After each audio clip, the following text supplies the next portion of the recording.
So, just in closing, actually, no, I didn't want to put that slide up there. That's my last slide.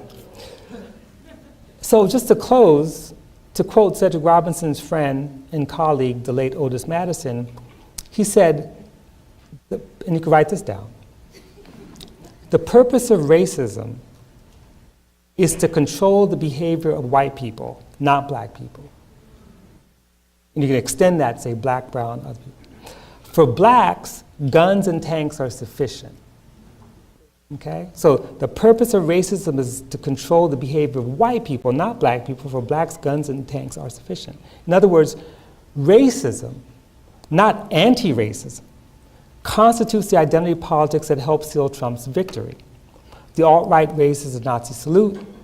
Klansmen shoot black demonstrators in front of the police and walk away. And for the people of Ferguson and Baltimore and elsewhere, guns and tanks are sufficient. Thank you.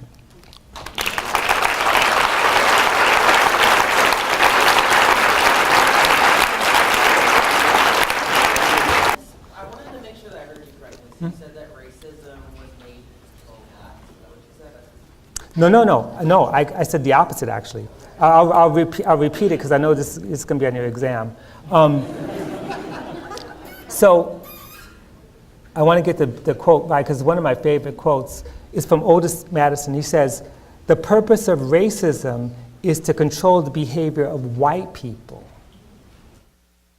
Because, and that's from the beginning of my talk all the way through, part of what I kept trying to emphasize is that, you know, it's the buying into the fiction of these essential differences that enables white people to make choices that actually are not about solidarity or transformation, that are about separating and distancing themselves, you know? And so part of what Cedric Robinson's whole project is about, he wrote another book, which is called Forgeries of Memory and Meaning, where he talks about the film industry, but part of that has to do with the way that racial regimes are in some ways unstable.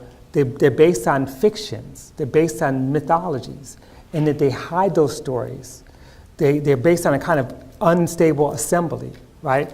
And so when he says the purpose of racism is to control the behavior of white people, it's that white people are willing to make choices that are not necessarily in the interest of the collective because they're afraid of losing. And not black people. That for black people and brown people and people of color for the most part, not all of them, don't actually accept the fiction.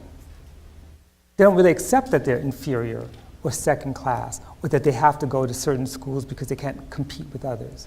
You know, there's some of us who do believe that and write books about it and make a lot of money, and they teach at places like Stanford, places like that, right? But, you know, for the most part, we don't accept the fiction. And so the fiction of race is so unstable that it's always tottering. It always has to be shored up. And so the shoring up is always about trying to reach white people to say, you know what? Those people, if they move into your neighborhood, your property values are going to decline. Those people, if they come to, if you're an off-duty cop and you cut somebody off, and you're sitting in your car and they come to your window, most likely, if they're black, he's armed and you got to kill him right away. And a jury, I'm talking about a recent case, and the jury would decide, you know what, of course.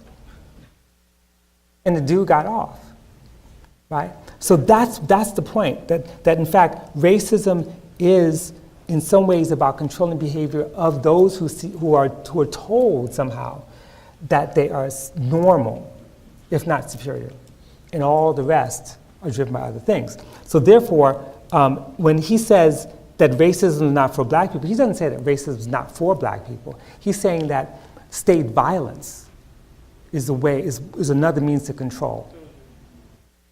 That's what he's saying. Does that make sense? Yeah, I wouldn't agree that most I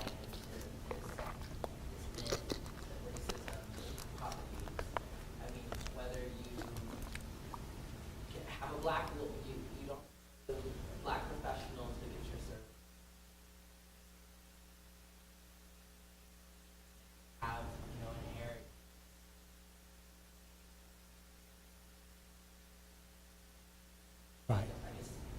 Yeah, well, I hear you on that, and I think there's some truth to that. But on the other hand, given the way that racism works, there's a certain logic to that.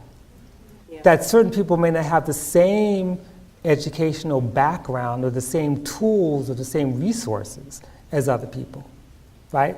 And that's, in other words, that's not sort of saying that I'm inferior or that person's inferior. That's recognizing structural racism and how it functions, right?